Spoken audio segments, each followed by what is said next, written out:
ओम अज्ञानतिमिरन्धस्य ज्ञानञ्जनशलाकया चक्षुरुन्मिलितं येन तस्मै श्रीगुरुवे नमः।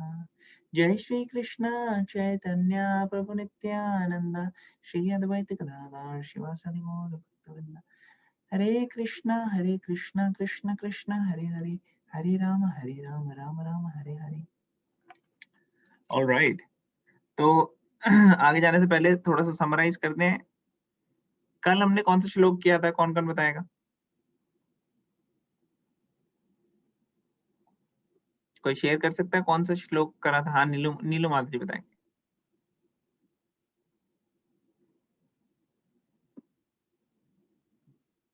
नीलू Mata ji, you are raising hands.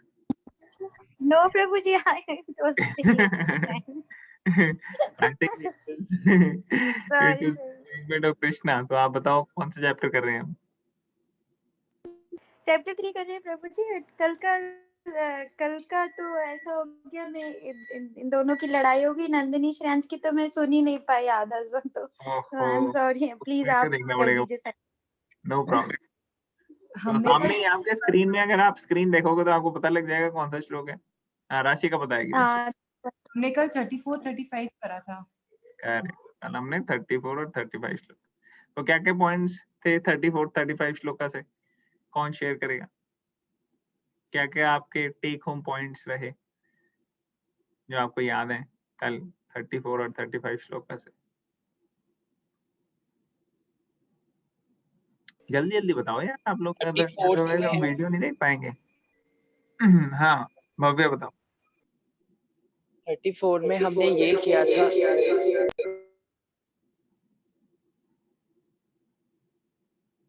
Hello. हाँ भव्य।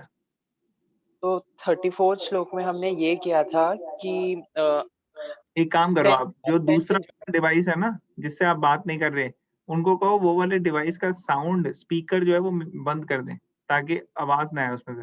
वॉल्यूम बिल्कुल लो कर दें, फिर नहीं होगी एक।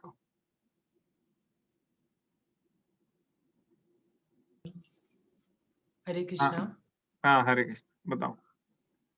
तो 34 में हमने अनरिस्ट्रिक्टेड सेंस एंजॉयमेंट के बारे में किया था कि कैसे हम फिर मटेरियल ऑब्जेक्ट्स में इतने इन्वॉल्व हो जाते हैं और फिर हम एक किस्म से आपने बताया था सेंसेस के एक किस्म से गुलाम बन जाते हैं। तो हमने ये किया था। So we should attach ourselves to Krishna, which leads to detachment from material bodies. Okay, सबको आवाज आ रही है हमारी? नताशा माता जी सेइंग कांट हियर। यस प्रभु जी आ रही है। यस आ रही है। ओके नताशा, आपको भी आवाज आ रही है? यस प्रभु जी, अच्छा, ओके ग्रेट। तो सबको आ रही है आवाज, तो वेरी गुड। भव्या ने बड़ा अच्छा पॉइंट शेयर किया। और कौन शेयर करना चाहेगा कल की उसमें से?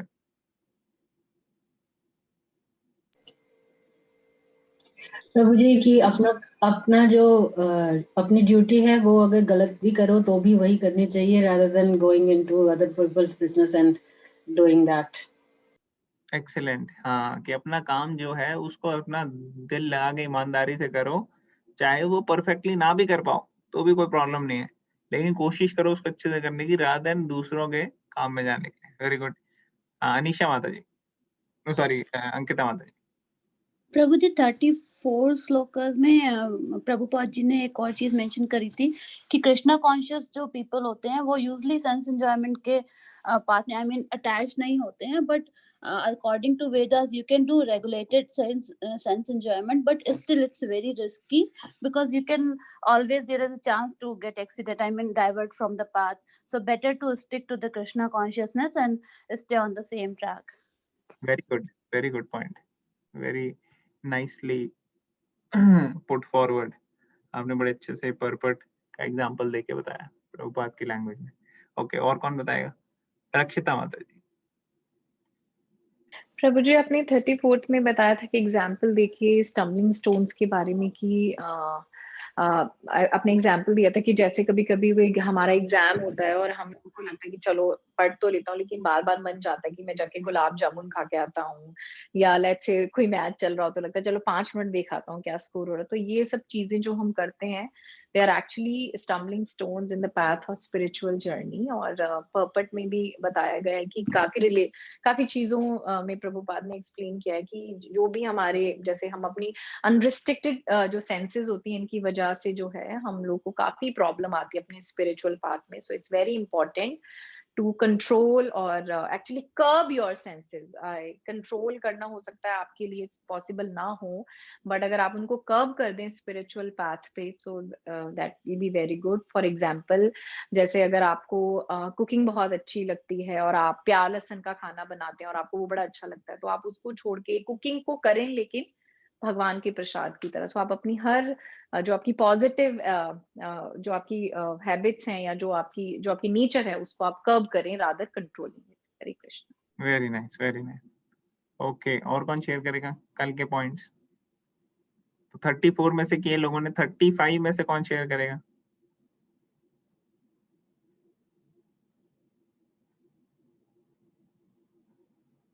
भारती माता जी ने ट्रांसलेशन तो शेयर कर लिया था, बाकी हाँ कविता आप शेयर करो। हाँ, 35 श्लोक में हमने ये डिस्कस किया था कि जैसे जो ब्राह्मण है और क्षत्रिय है, तो ब्राह्मण को अपनी ड्यूटी करनी चाहिए, क्षत्रिय को अपनी। ये नहीं कि ब्राह्मण क्षत्रिय की ड्यूटी में इन्वॉल्व करे। तो इट इज बेटर कि वो अपनी प्रिस्क्राइब ड्यूटीज को हम करें रादर देन कि किसी और ड्यूटी को करने के बजाय। Very good, very nice. तो एक बार क्या हुआ, जब प्रभुपाद अमेरिका में थे, वो प्रीचिंग कर रहे थे और कई सारे नए लड़के लड़कियां जो है ज्वाइन हो गए।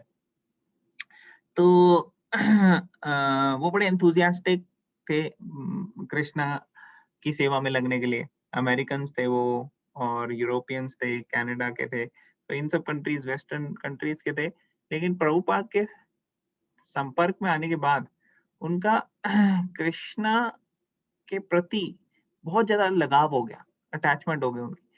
तो उन्होंने कहा प्रभुपाद, धीरे धीरे हम पूरे वर्ल्ड को कृष्णा कॉन्शियस बनाएंगे और फिर हम क्या करेंगे, हम लड़ेंगे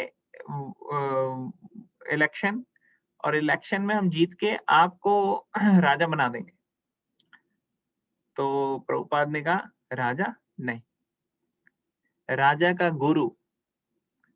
तो पॉइंट क्या है यहाँ पे कि राजा जो है वो क्षत्रिय का काम है, ठीक है ना, और प्रभुपाद जो है वो उस रोल में नहीं है, वो ब्राह्मणिकल रोल में है।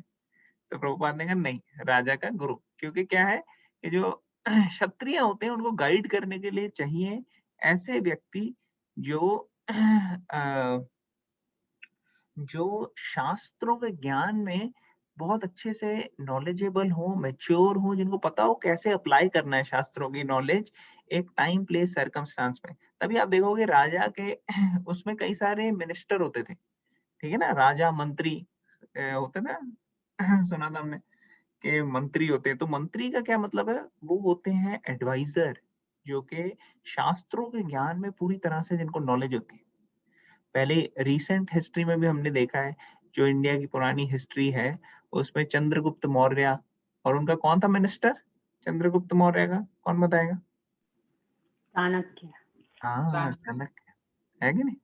तो ऐसे क्षत्रिय जो हैं वो सक्सेसफुल होते हैं, उनके मिनिस्टर जो होते हैं वो उनका दे आर द ब्रेन, तो वो सिखाते हैं।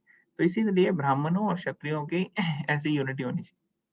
अब हम एक एग्जांपल यहाँ पे प्रभुपाद ने इसके लिए 2 एक्सेप्शनल सिचुएशंस बताई थी। कौन कौन से थे 2 एक्सेप्शंस एग्जांपल में दिए थे? विश्वामित्र। यस, विश्वामित्र हाँ, एंड एक परशुराम। विश्वामित्र और दूसरे कौन है? एंड परशुराम। परशुराम, करेक्ट। तो क्या थे विश्वामित्र और परशुराम, ये एक्सेप्शनल केसेस क्यों है, कौन बताएगा? यस राशिका। विश्वामित्र क्षत्रिय थे और उन्होंने तपस्या करके स्पिरिचुअलिटी गेन करी थी। और दूसरा इंदु आंटी को बताने दो आप, एक सेकंड। इंदु आंटी आप बताइए। यस, विश्वामित्र क्षत्रिय थे और उन्होंने ब्राह्मण एक्टेड एज ए ब्राह्मण। और जो दूसरे थे वो, क्योंकि वो इसलिए ऐसा था क्योंकि they were in the transcendental stage. At और दैट नहीं स्टेज दे दूसरा वर फुली एग्जांपल कौन सा कृष्णा था? कॉन्शियस। एक तो विश्वामित्र का था एग्जांपल, दूसरा किसका एग्जांपल था? परशुराम। परशुराम का। परशुराम ने क्या परशुराम। किया था? उन्होंने क्या किया था? Parshuram was a Brahmin, but he later acted as a Kshatriya. Yes, very good. Excellent. Because they were in the transcendental stage and fully Krishna conscious, they could easily change from one to the another. Exactly, perfect. तो ये आप लोगों ने बहुत अच्छे से share किया। अब यहाँ पे इम्पोर्टेंट चीज क्या है देखनी कि ये जो ट्रांसेंडेंटल स्टेज में पहुंचे भी ना लोग, ये कोई ट्रांसेंडेंटल जरूरी नहीं है बर्थ से ही ट्रांसेंडेंटल हो, ठीक है ना। बर्थ के बाद लोगों ने बड़े परिश्रम किए हैं और तब ट्रांसेंडेंटल स्टेज पे पहुंचे हैं, और इसमें कई फेलियर्स भी आए हैं। तो ऐसे फेलियर्स जो है उनको भी हम समझ सकते हैं कि how failures are stepping stone to success. जैसे हमारी लाइफ में कई बार फेलियर्स आते हैं और हम डिप्रेस हो जाते हैं। कई बार लोग भी कहते हैं अरे यार इसके बस का ही नहीं है, अरे तू छोड़ दे, तू ये क्या पढ़ा हुआ है इसमें भगवत गीता वगैरह में, तेरे बस का ही नहीं है। या कोई कॉम्पिटिटिव एग्जाम में आप जा रहे हो और उसमें आपका नहीं क्लियर होता बाई चांस, तो लोग डिस्करेज कर देते हैं, और खुद भी माइंड सबसे बड़ा डिस्करेजमेंट करता है, वो अलाउ नहीं करता। तो एक्चुअली जो सक्सेसफुल लोग होते हैं वो सक्सेसफुल इसलिए होते हैं क्योंकि they take failure as a stepping stone to success. असली सक्सेस क्या होता है कि failure after failure after failure after failure still maintaining the enthusiasm to strive and get your goal, to achieve your goal. तो ये जो सही मायने में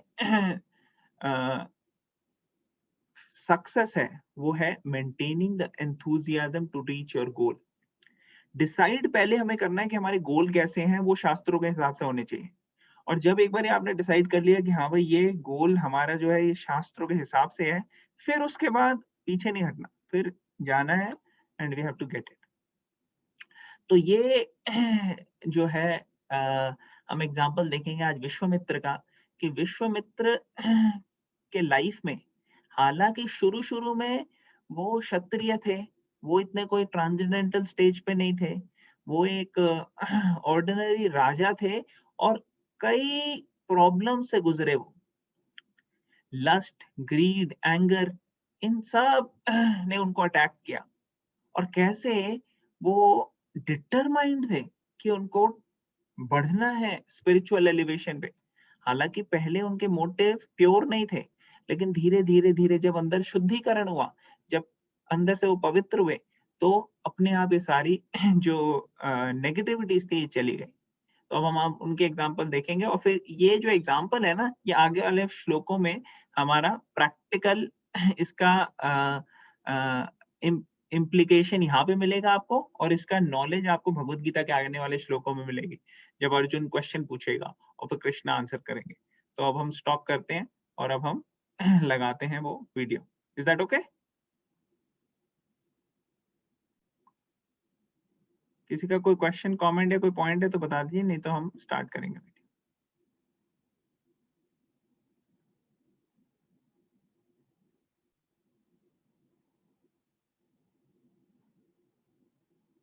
सबको दिख रहा है?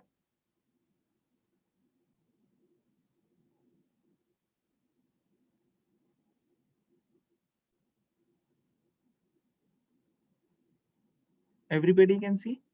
मैं स्टार्ट करूं? प्रभु श्री रामचंद्र के चरण कमलों की। Okay great.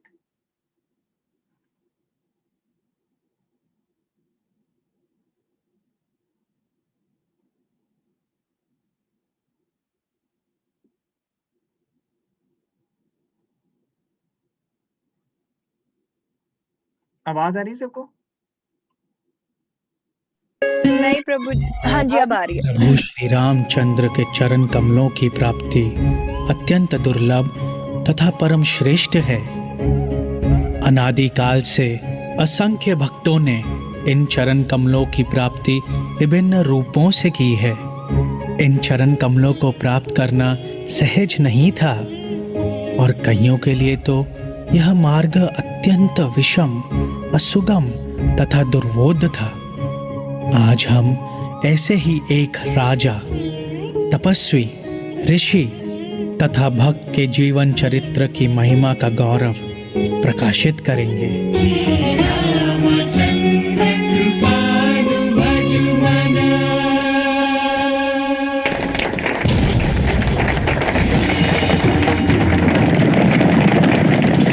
विजय रथ पर आरूढ़ महाराज कौशिक रास्ते में आए हर राज्य पर अपना आधिपत्य स्थापित करते हुए एक दिन मुनि वशिष्ठ के आश्रम आ पहुंचे। वशिष्ठ मुनि स्वयं विश्व रचयिता परमपिता ब्रह्मा जी के पुत्र थे।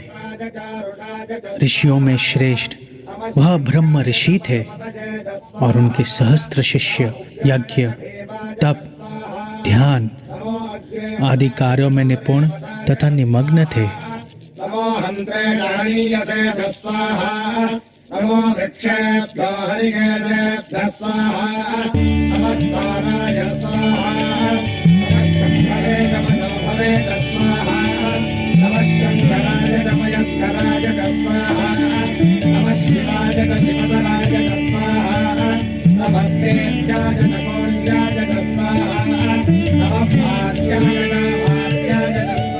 विजय यात्रा सफल रही राजन।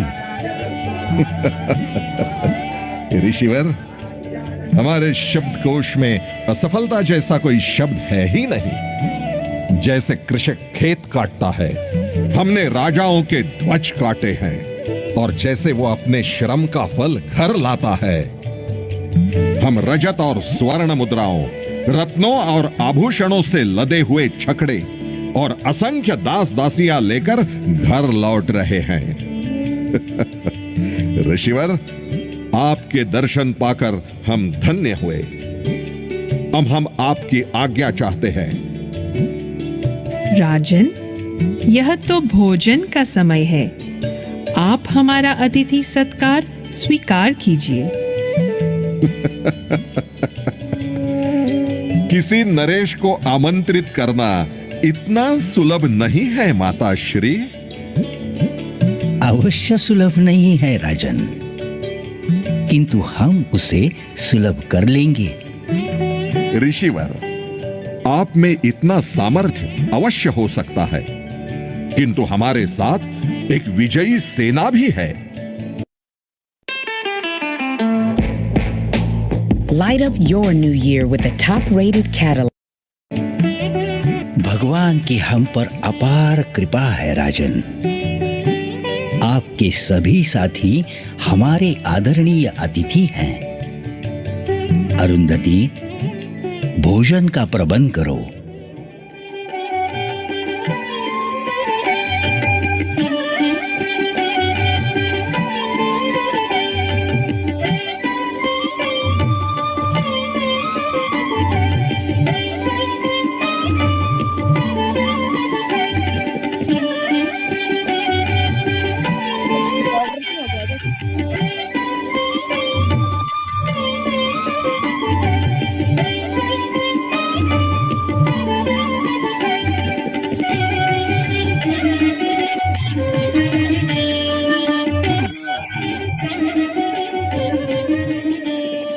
ऋषिवर, हम ये अवश्य कहेंगे कि जैसा स्वादिष्ट भोजन आज हमने खाया है, आज तक नहीं खाया।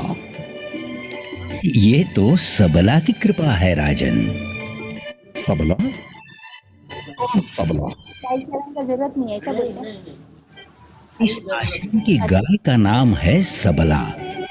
ऋषिवर, किंतु वो तो केवल दूध देती होगी। हम भोजन की प्रशंसा कर रहे थे। हमें यदि आपका रसोइया मिल जाए तो हम इस आश्रम को आधा राष्ट्रीय कोष दे देंगे। सबला तो ये सुनकर अति प्रसन्न होगी राजन। किंतु सबला क्यों प्रसन्न होगी? राजन, इस ब्राह्मण में भला ये योग्यता कहां कि वो महोदय नरेश को उसकी सेना सहित भोजन खिलाए? ये तो सबला की महिमा है राजन।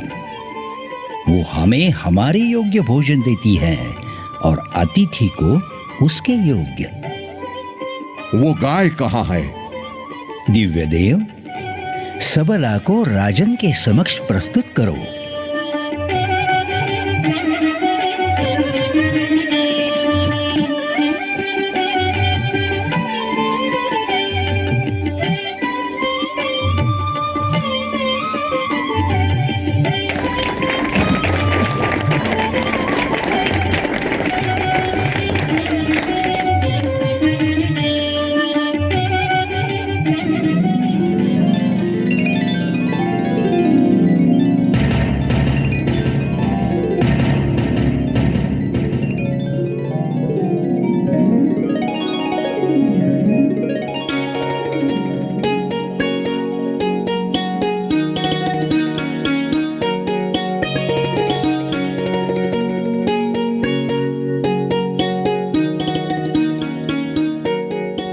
राजन, यही है हमारी दिव्य गाय सबला, जिसे स्वयं ब्रह्मा जी ने हमें भेंट स्वरूप प्रदान की है।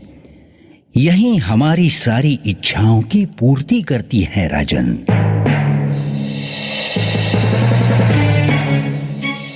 ऐसी अद्भुत और दिव्य गाय हमने पहले कभी नहीं देखी। ये तो साक्षात कल्प वृक्ष है। इस संसार की सारी वस्तुओं का स्वामी होने के बावजूद मैं इस गाय के बिना स्वयं को अधूरा महसूस कर रहा हूं। हे मुनिवर, आपके इस गाय ने हमारा मन मोह लिया है। यह हमारी इच्छा है कि आप हमें ये गाय सौंप दे। नहीं राजन, ये गाय मैं आपको नहीं सौंप सकता। ये गाय ब्रह्मा जी की धरोहर है। संपूर्ण आश्रम इसी गाय पर निर्भर है। ये केवल गाय नहीं, हमारी माता है माता, और इसकी रक्षा करना हमारा परम कर्तव्य है। अतः हे राजन, आपका ये आग्रह उचित नहीं, और आपका ये हस्तक्षेप भी उचित नहीं है ऋषिवर, क्योंकि ये हमारा अधिकार क्षेत्र है। आप तो भगवान के प्रतिनिधि हैं राजन, और भगवान के प्रतिनिधि को अहंकार शोभा नहीं देता। अहंकार तो राजा का अलंकरण है ऋषि। आप महोदय के नागरिक हो, और इस नाते हम आपको आदेश देते हैं कि सबला गाय हमें भेंट करो। नहीं राजन, ये असंभव है। मेरी सहन शक्ति की परीक्षा ना लो ऋषिवर। मैं जानता हूं राजन कि आप में सहन शक्ति है ही नहीं, तो फिर कोई उसकी परीक्षा क्यों लेगा? सबला देते हो कि नहीं? यदि सबला नहीं मिली तो हम इस आश्रम को जलाकर भस्म कर देंगे। और यदि इस आश्रम को जलाकर भस्म कर देने के पश्चात भी सबला आपको नहीं मिली, तब क्या करेंगे राजन? सबला मिलेगी कैसे नहीं? वो तुम्हारी संपत्ति नहीं, राष्ट्र की संपत्ति है, और तुम उसके स्वामी नहीं, सेवक हो, केवल सेवक। अवश्य मैं उसका स्वामी नहीं, सेवक हूं। अवश्य ये मेरी नहीं, सारे राष्ट्र की है। यही तो कारण है मैं सबला आपको सौंप नहीं सकता। आप राष्ट्र नहीं हैं, आप तो केवल एक लोभी और स्वकेंद्रित व्यक्ति हैं। आप राष्ट्र सेवी नहीं, स्वार्थ सेवी हैं।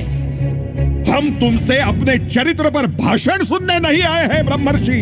मैं भाषण नहीं दे रहा हूं राजन, मैं तो एक नागरिक होने के नाते केवल आपको राजा के कर्तव्य याद दिला रहा हूं। ये तो इस क्षेत्र का दुर्भाग्य है कि इसे एक ऐसा राजा मिला जो स्वयं अपने अहंकार को ये आदेश नहीं दे सकता कि वो हृदय सीमा के बाहर निकल जाए। ब्रह्मर्षि, हम वाद विवाद करने नहीं आए हैं, सीधे प्रश्न का सीधा उत्तर दो। तुम सबला देते हो या हम स्वयं उसे उठाकर ले जाएं? यदि आपके लिए संभव है तो ले जाइए। हमारे लिए कुछ भी असंभव नहीं है ऋषि। तुम्हारे आंखों के सामने हम इस सबला को लेकर जाएंगे।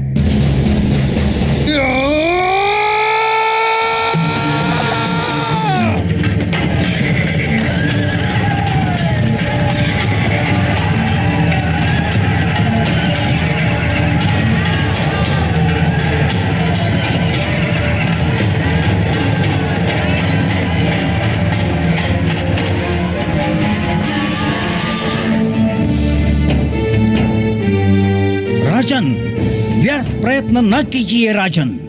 सबला आपको नहीं मिल सकती।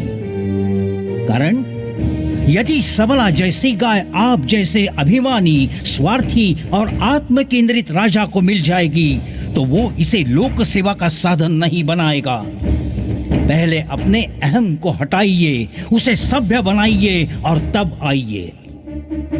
ऐसी गाय बाहुबल से नहीं मिल सकती, केवल तपस्या से मिल सकती है।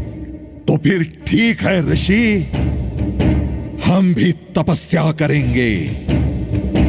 राजन, तपोवन जाना हो तो अहंकार को छोड़ जाइए। अहंकार की पथरीली भूमि से तपस्या का अंकुर नहीं फूट सकता राजन। ऋषि, हम तुम्हें तपस्या करके दिखलाएंगे, उसका फल भी लेकर दिखलाएंगे और सबला को लेकर जाएंगे।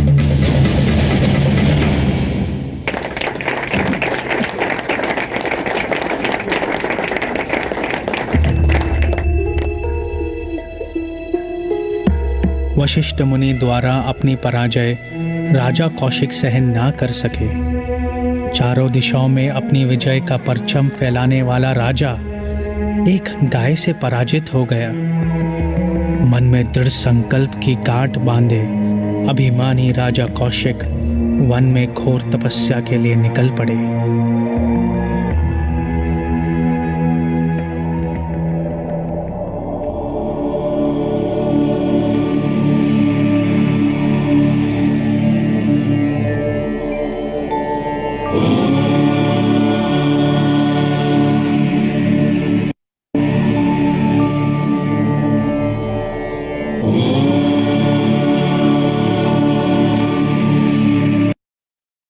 With Kintone, workplace collaboration has never been easier. Kintone's drag and drop builder lets you create the workflows you need to manage.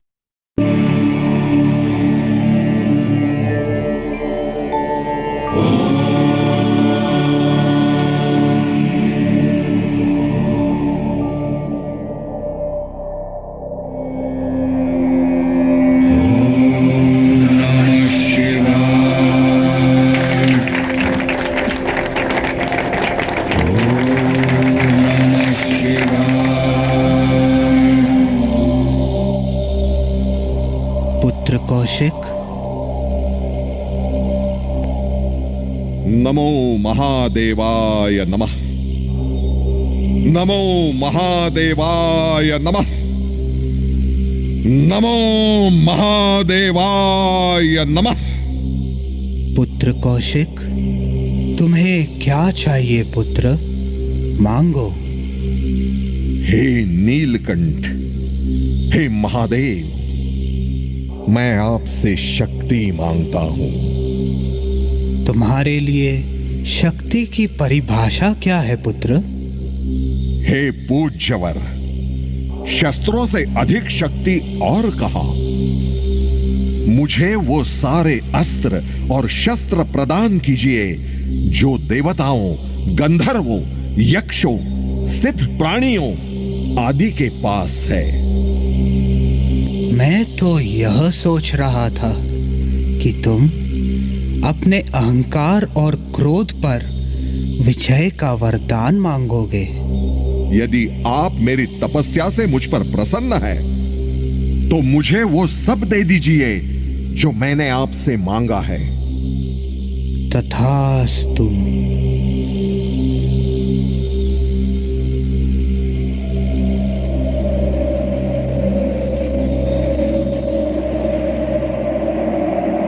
Vashishtha, Vashishtha.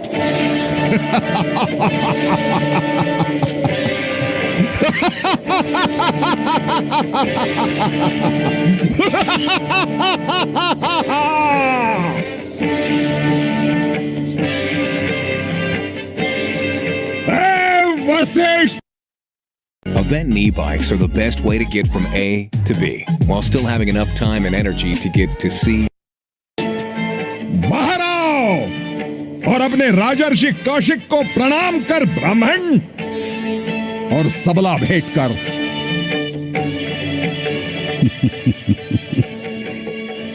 आदर करवाया नहीं जाता राजर्षि कौशिक, आदर किया जाता है। जिस दिन अपने आप को आदर की योग्य सिद्ध कर देंगे, उस दिन ये वशिष्ठ ही क्यों, जल, वायु, अग्नि, आकाश, पृथ्वी सभी आपका आदर करने लगेंगे। अब आप राजा नहीं राजर्षि हैं। अब आप अहंकार की शैली छोड़ जाइए। ज्ञान का वस्त्र नम्रता है। हम तुमसे नैतिकता की शिक्षा लेने नहीं आए हैं वशिष्ठ। ये न भूलो वशिष्ठ कि अब हम वो कौशिक नहीं जो तुमसे हार कर लौटे थे। अब हम वो कौशिक हैं जिसने स्वयं शिवजी को अपने सामने प्रकट होने पर विवश कर दिया है। हम शिवजी से सारे दिव्यास्त्र लेकर लौट रहे हैं। सारे दिव्यास्त्र ब्राह्मण, सारे दिव्यास्त्र। किंतु आपको मांगना ना आया राजन। और जब आशुतोष स्वयं प्रकट हुए, तब आप केवल दिव्यास्त्र मांगकर संतुष्ट हो गए।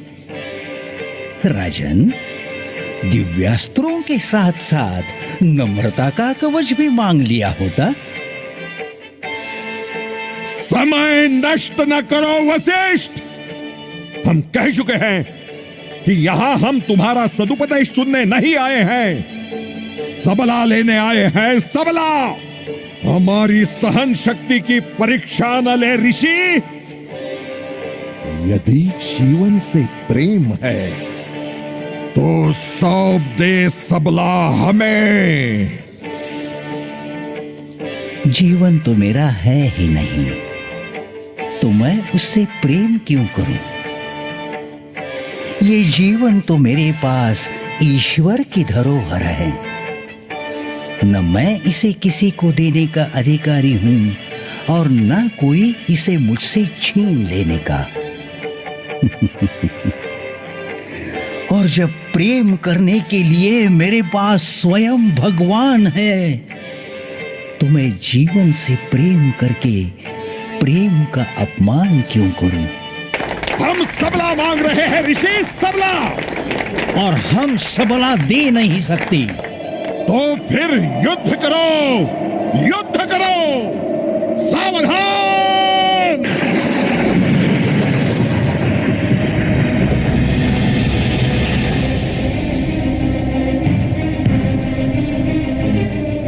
एक घमासान युद्ध आरंभ हुआ। राजऋषि कौशिक के सारे दिव्यास्त्र वशिष्ठ मुनि के ब्रह्म तेज के समक्ष क्षीण हो गए।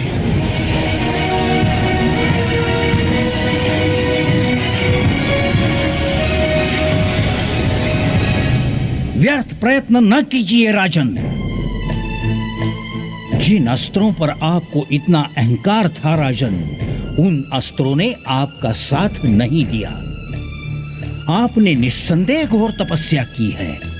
उसकी साक्षी दिव्यास्त्र हैं, जो आपके अभिमानी हाथों में पड़कर व्यर्थ सिद्ध हुए।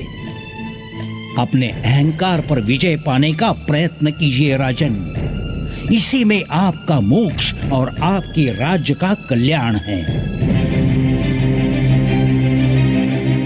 ये ना समझ लेना वशिष्ठ कि तुम्हारे और हमारे बीच का ये युद्ध अभी समाप्त हुआ है। ये इस युद्ध का अंत नहीं है वशिष्ठ। ये तो इस युद्ध का केवल आरंभ है, केवल आरंभ। अब तक ये युद्ध सबला के लिए था, अब ये युद्ध हमारे और तुम्हारे बीच में होगा। आज हम राजर्षि हैं और तुम ब्रह्मर्षि, परंतु हम भी ब्रह्मर्षि बनकर दिखलाएंगे। और जब ब्रह्मर्षि बनकर हम लौटेंगे तो तुम्हारे इस मायावी दंड की शक्ति को भी देख लेंगे।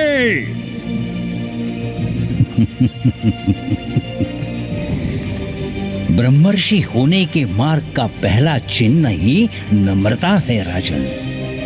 हाँ, हम नम्र बनकर नहीं, पर अपने कर्म से ब्रह्मर्षि बनकर दिखलाएंगे। ये युद्ध केवल तुम्हारे और हमारे बीच में होगा वशिष्ठ, और ये युद्ध हम जीत कर ही रहेंगे। तुम्हारे ब्रह्मर्षि होने का घमंड हम चूर चूर कर देंगे, चूर चूर कर देंगे वशिष्ठ, चूर चूर कर देंगे।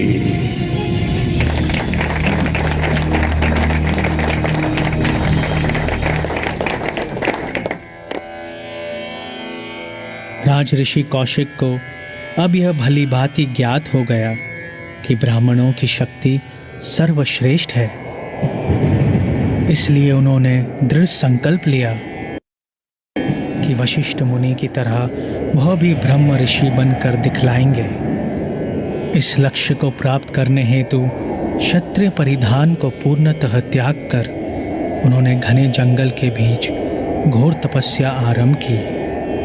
एक दिन त्रिशंकु नामक राजा, जो अब चंडाल बन चुके थे, राजऋषि कौशिक की खोज करते करते उनके पास आ पहुंचे।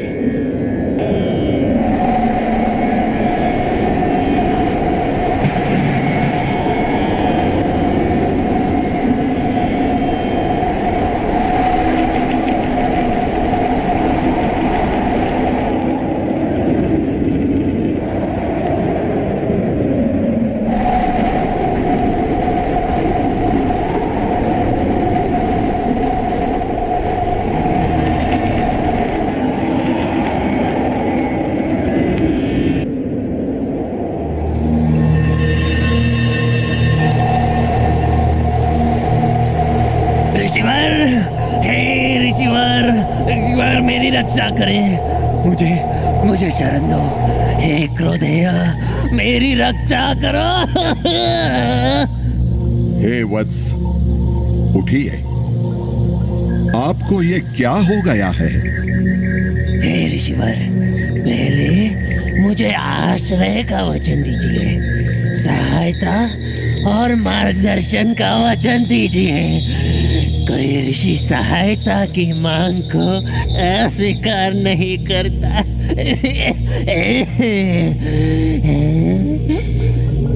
बताइए, क्या चाहते हैं आप? मैं वह मांग रहा हूँ जो स्वयं ब्रह्म ऋषि वशिष्ठ भी नहीं दे पाया।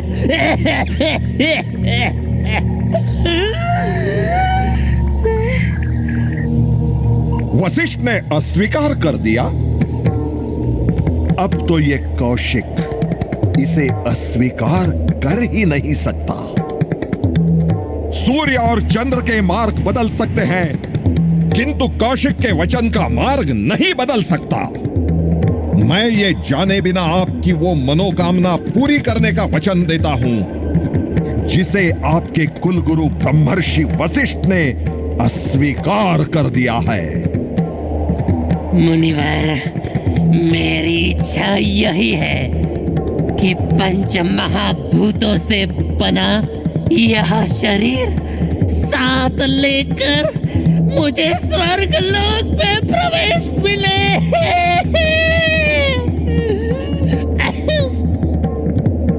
आपकी अभिलाषा मैं अवश्य पूरी करूंगा। हे राजन, करुणा से बड़ा कोई धर्म नहीं, और असहाय की सहायता करने से बड़ा कोई कर्म नहीं। और यदि यह यज्ञ की आहुति देवताओं ने स्वीकार नहीं की तो? संदेह न करो त्रिशंकु, संदेह न करो। देवता आहुतियां स्वीकार करे या ना करे, तुम स्वर्ग अवश्य जाओगे, अवश्य जाओगे, क्योंकि राजा कौशिक ने तुम्हें यह वचन दिया है। और मेरा आशीर्वाद महादेव के पाशुपतास्त्र की भांति अचूक है। मैं तुम्हें तुम्हारे इसी शरीर के साथ स्वर्गलोक पहुंचाऊंगा। मैं तुम्हें अपना तपोबल देता हूं और देखता हूं कि देवतागण तुम्हें स्वर्गलोक में आने से कैसे रोक लेते हैं।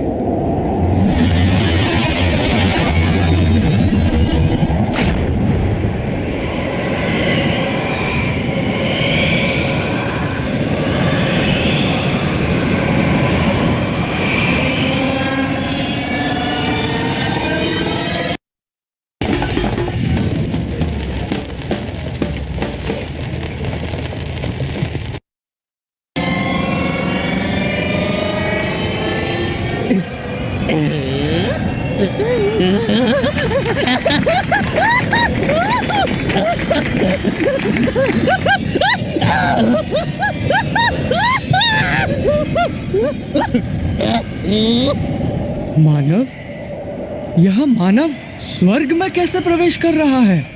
त्रिशंकु, यह मानव शरीर लेकर तुम्हारा स्वर्ग में प्रवेश वर्जित है। निकल जाओ यहां से।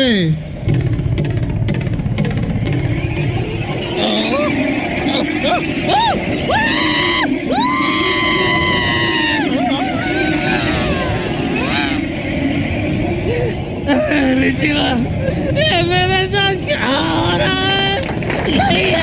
नहीं जाना है मुझे, स्वर्ग नहीं जाना है।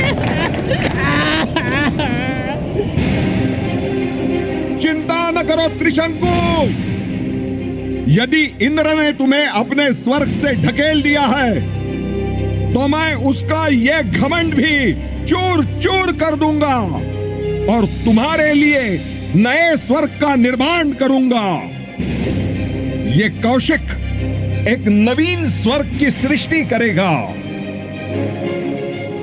और वो त्रिशंकु का स्वर्ग कहलाएगा।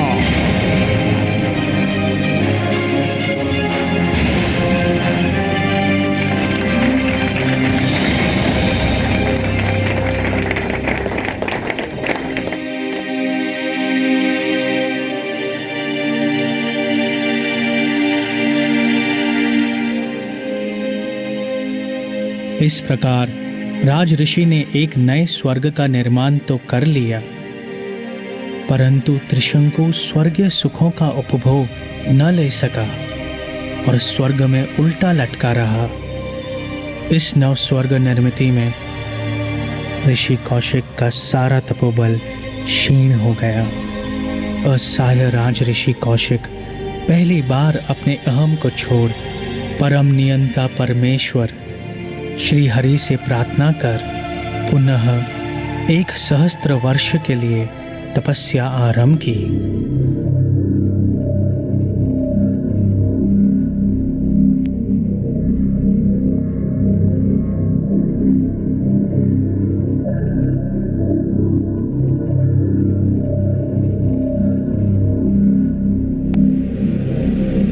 हे देवेंद्र, ऋषि कौशिक के तपोबल का ज्वर अब स्वर्ग तक पहुंचने लगा है।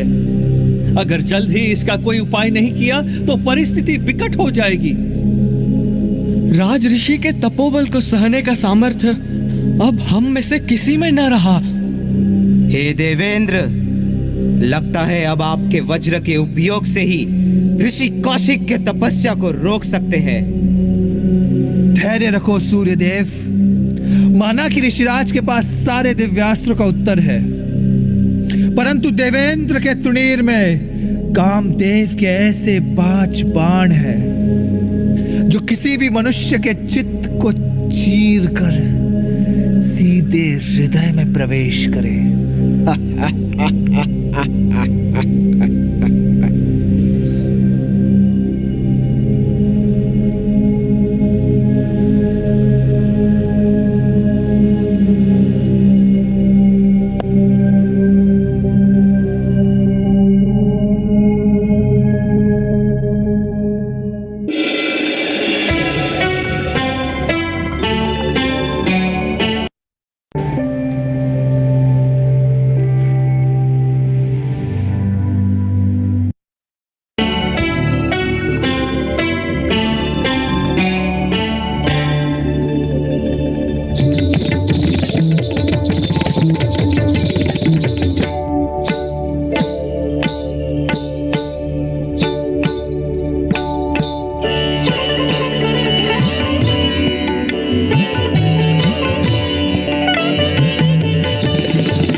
के बिछाए गए मेनका रूपी जाल में ऋषि कौशिक पूर्णतः फंस गए।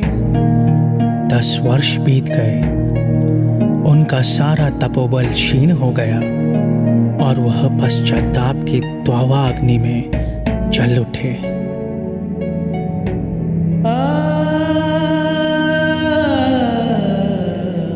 हे प्रभु, ये मैं क्या कर बैठा? सहस्र वर्षों के तपोबल के चट्टान को पायल की केवल एक झंकार ने पिघला दिया।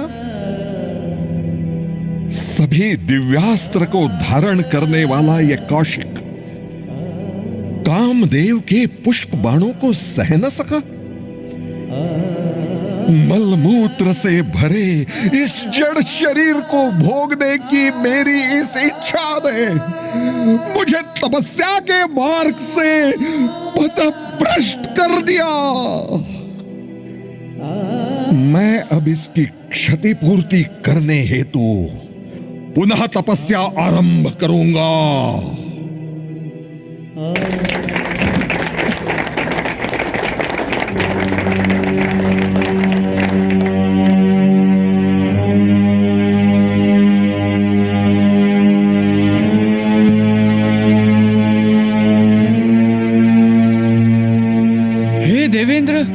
राजा कौशिक के दृढ़ निश्चय का तो कोई मापदंड ही नहीं। उन्होंने पुनः घोर तपस्या आरंभ कर दी है।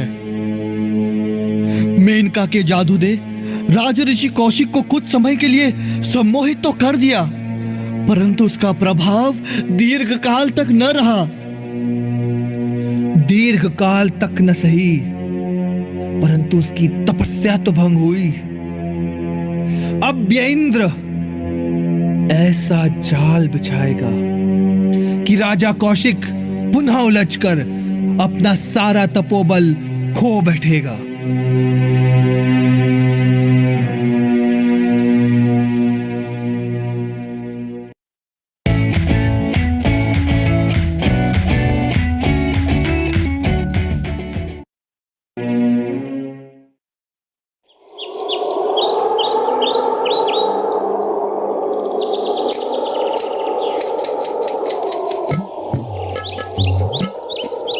महर्षि, हे महर्षि, मैं सौंदर्य का प्रतीक स्वर्गीय अप्सरा रंभा, आपका यह दिव्य तेज मुझे आकर्षित कर रहा है। आप मेरे कामनाओं के केंद्र बिंदु बन गए हो। प्रकृति का यह मनमोहक सौंदर्य हमारे लिए ही बना है।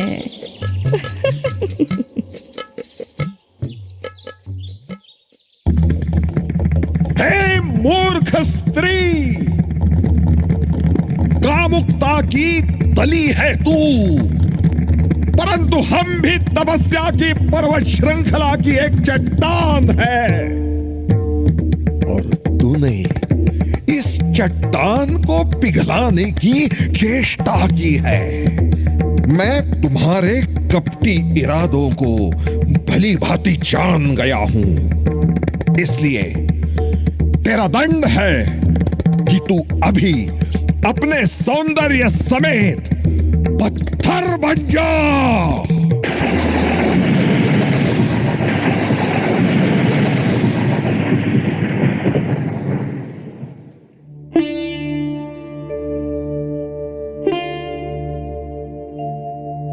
हे विधाता, मैं ये क्या कर बैठा? पहले अहंकार तथा काम के प्रचंड वेग के समक्ष मैं सूखे पत्ते की तरह बिखर गया और अब क्रोध के वशीभूत होकर मैं अपना सारा तपोबल पुनः खो बैठा हूं, पुनः खो बैठा हूं।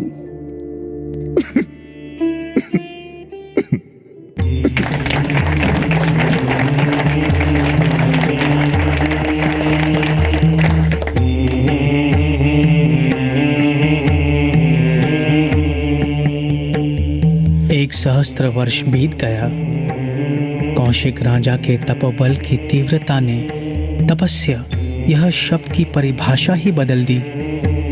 भयभीत इंद्र विवश होकर स्वयं इस तपस्या को भंग करने हेतु ब्राह्मण का वेश धारण किए। वह ठीक उसी समय पहुंचे जब कौशिक राजा अपने तप को विराम देकर अन्नप्राशन करने ही वाले थे। यही उचित समय है। अगर अब मैं कौशिक राजा से भिक्षा मांगता हूं तो पुनः वह क्रोधित होकर अपना सारा तपोबल खो बैठेंगे।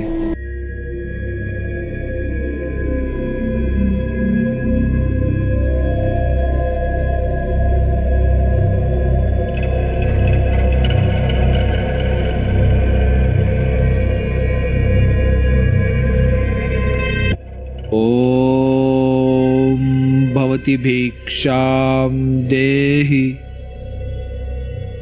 ओम भवति भिक्षाम देहि।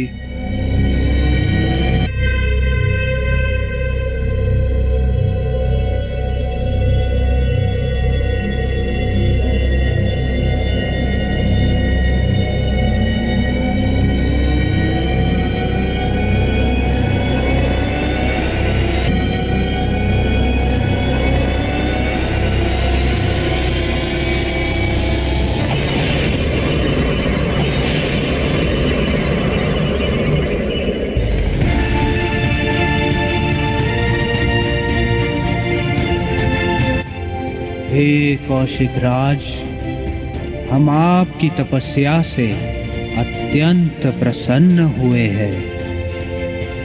आज आपने क्रोध सहित अन्य सभी अनर्थों पर भी विजय प्राप्त की है। जो व्यक्ति अपने मन तथा इंद्रियों को वशीभूत कर लेता है, वास्तव में वही व्यक्ति विश्व का कल्याण कर सकता है। समस्त जीवों के लिए आपका हृदय सद्भाव तथा करुणा से उमड़ रहा है। मुनिवर, अब यह संपूर्ण ब्रह्मांड आपको एक नए नाम से पुकारेगा, विश्वामित्र। विश्वामित्र, विश्वामित्र। और साथ ही हम तुम्हें ऋषियों में सर्वश्रेष्ठ ब्रह्म ऋषि की उपाधि प्रदान करते हैं। आपके इस उदारता के हम निश्चित ऋणी हैं। निस्संदेह आपकी वाणी सर्वश्रेष्ठ है, परंतु यही घोषणा अगर मेरे मित्र ब्रह्मर्षि वशिष्ठ करे, जिनके चरण कमलों के प्रति मैंने असंख्य अक्षम्य अपराध किए हैं, तो ही मैं इस सर्वश्रेष्ठ उपाधि को स्वीकार करने की चेष्टा कर सकता हूं।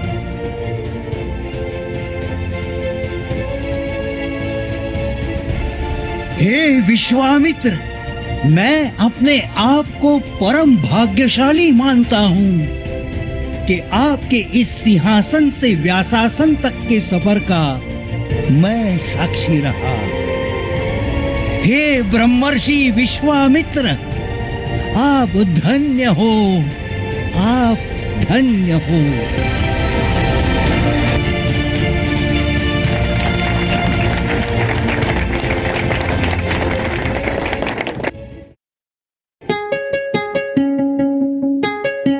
इस तरह राजा कौशिक ने ब्रह्मर्षि का सर्वोच्च पद प्राप्त किया और अब उनके तप की धारा प्रभु श्री रामचंद्र के श्री चरणों के चिंतन स्वरूपी सागर में जा मिली।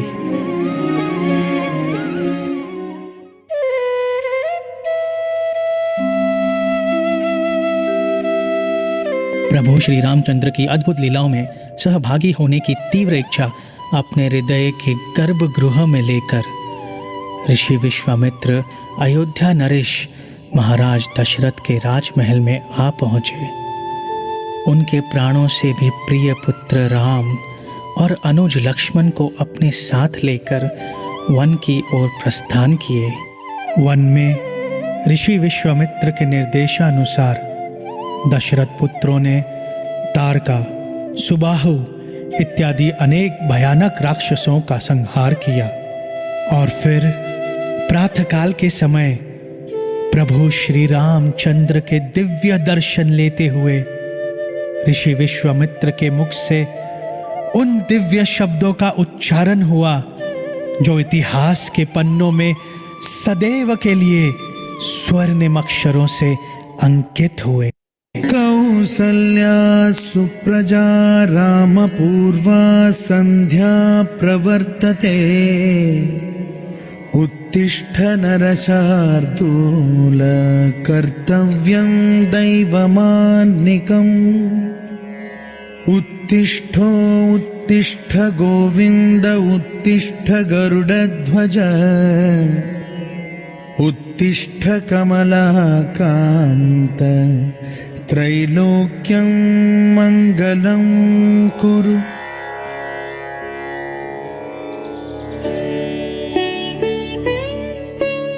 हे रघुनंदन, आपके करकमलों द्वारा इन भयंकर राक्षसों का वध होते हुए देखकर मैं अत्यंत प्रसन्न हूं।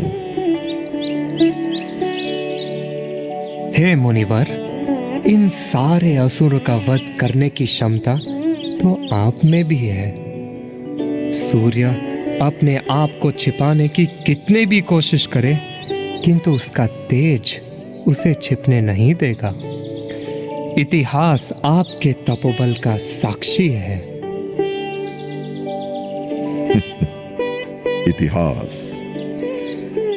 इतिहास तो मेरे अहंकार, काम तथा क्रोध का भी साक्षी है रामचंद्र। नहीं मुनिवर, इतिहास तो केवल आपके दृढ़ निश्चय का ही साक्षी है।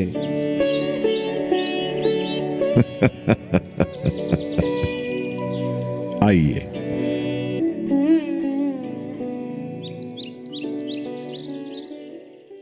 ऋषि विश्वामित्र के संग राम लक्ष्मण अब मिथिला में जनक दरबार की ओर प्रस्थान किए। यहीं शिवजी का अद्भुत धनुष्य था और यहीं जनक महाराज की सुपुत्री सीता का स्वयंवर हो रहा था। Did you know you can go to libertymutual.com to customize your car insurance so you only pay for what you need? Really? I did.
वर्ष बीत गए हैं, अनेक युग बदल गए हैं, परंतु जन्म जन्मांतर से चलते आए हृदय के भीतर अनर्थों का संघर्ष आज भी जारी है।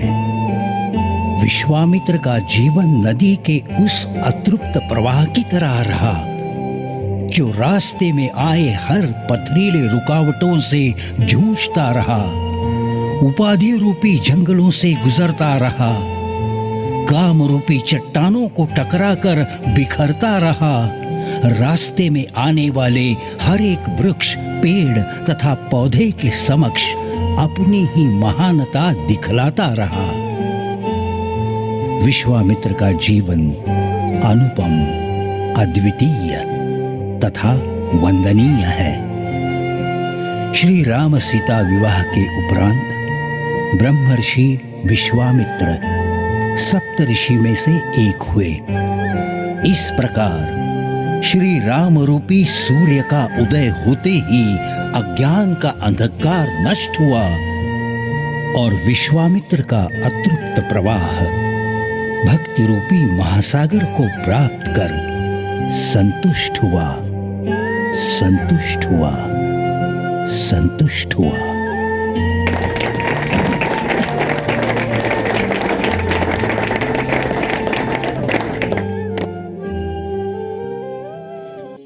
राम राम जय जय श्री राम, राम राम जय जय श्री राम। चंद किरण कुल मंडन राम, श्रीमद् दशरथ नंदन राम। कौशल्या सुख वर्धन राम, विश्वामित्र प्रिय धन राम, विश्वामित्र प्रिय धन राम, विश्वामित्र प्रिय धन।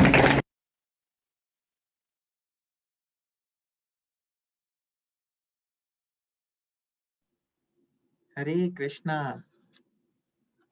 कैसा लगा सबको ड्रामा? बहुत अच्छा प्रभु जी, बहुत अच्छा प्रभु जी, बहुत अच्छा था। तो ये डिवोटीज ने टेंपल में किया है ड्रामा, और कितने ज्यादा प्रोफेशनल तरीके से किया है। अमेजिंग। लग ही नहीं रहा था प्रभु जी, ड्रामा लग रहा था। नहीं, एक्चुअली कई सारे लोग बोल रहे हैं आवाज नहीं आ रही। तो नीलू माता जी, आप कुछ बोल रहे हो?